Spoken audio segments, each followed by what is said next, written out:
Gajanan developers Pune यांच्याकडून आता पंढरपुरात इसबाबी कलश मंगल कार्यालय येथे साकारला जातो आहे भव्य गजानन टॉवर 10 मजली ट्विन बिल्डिंगचा प्रकल्प। मजबूत आरसीसी फ्रेम रचना, पायांसाठी वायू प्रतिबंधक उपाययोजना, आयएस मानकानुसार भूकंप प्रतिरोधक आरसीसी रचना असलेल्या गजानन टॉवर मध्ये उपलब्ध आहेत अत्याधुनिक सुविधांनी युक्त 1022 स्क्वेअर फुटाचे 2 बीएचके फ्लॅट्स, सुशोभित प्रवेश कक्ष, सामायिक क्षेत्रासाठी अत्याधुनिक सुरक्षा यंत्रणा, लिफ्ट आणि सामायिक क्षेत्रांसाठी वीज बॅकअपची सुविधा, स्वतंत्र अग्निशमन यंत्रणा, 2 मजली पुरेशी पार्किंग व्यवस्था, प्रत्येक कार पार्किंगच्या ठिकाणी स्वतंत्र ईव्ही चार्जिंगची सोय, सोलर वॉटर यंत्रणा, प्रत्येक सदनिकेसाठी इन्व्हर्टरची सोय। इसबाबी कलश मंगल कार्यालया शेजारी साकारल्या जात असणाऱ्या गजानन टॉवर मध्ये आजच आपला हक्काचा आणि आधुनिक सुविधांनी परिपूर्ण अलिशान फ्रीसाठी संपर्क क्रमांक 7677700025। ताज्या घडामोडी पाहण्यासाठी PVN म्हणजेच पंढरी वार्ता न्यूज या चॅनलला सबस्क्राइब करा।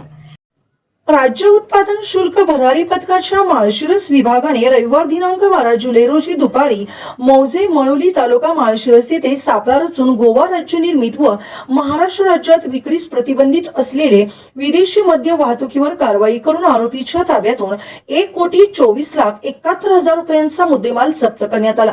सदर ठिकाणी करण्यात आलेल्या कारवाईत गोवा राज्य निर्मित व महाराष्ट्रात विक्रीस प्रतिबंध असलेले विदेशी मद्याचे 750 मिली क्षमतेच्या 8,400 बाटल्या म्हणजे 700 बॉक्स, एकूण रक्कम 92,40,00,000 व एक 14 टायर ट्रक अंदाजे किंमत 32 लाख रुपये व 3 मोबाईल अंदाजे किंमत 31,000 असा एकूण 1,24,71,000 रुपयांचा मुद्देमाल जप्त करून महाराष्ट्र दारूबंदी अधिनियम अन्वये 2 इसमांवरती गुन्हा नोंदवण्यात आला आहे।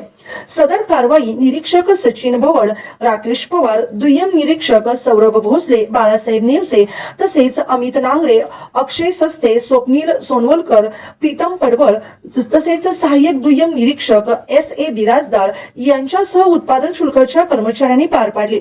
सदर गुन्ह्याचा पुढील तपास श्री सौरभ भोसले, दुय्यम निरीक्षक हे करीत आहेत। आषाढी यात्रा कालावधीत पंढरपुरात 3 दिवस पूर्ण तर पुढील 2 दिवस अर्धवेळ ट्रायडेची अंमलबजावणी होत असते। याच कालावधीत पंढरपूर शहरात काही नेहमीच्या ठरलेल्या ठिकाणी मोठ्या प्रमाणात साठा करून अवैधरित्या देशी विदेशी दारूच्या बाटल्यांची विक्री केली जाते। चढ्या दराने विक्री होत असल्याने तसेच गोवा बनावटीची दारू असल्यास त्यात आणखी नफा मिळत असल्याने अनेक जण पंढरपुरात अशा पद्धतीने देशी विदेशी दारूची विक्री होते। त्यामुळे आता उत्पादन शुल्क विभागाने आतापासूनच दक्षता घेतल्यास पंढरपुरात यात्रा कालावधीत मोठ्या प्रमाणात विक्रीसाठी आणली जाणारी गोवा बनावटीची दारू विक्री रोखणे शक्य होणार आहे, अशीच चर्चा या निमित्ताने होत आहे। आता पुढील काही दिवसात उत्पादन शुल्क विभाग काय कार्यवाही करते याकडे पंढरपूरकरांचे लक्ष लागून राहिले आहे।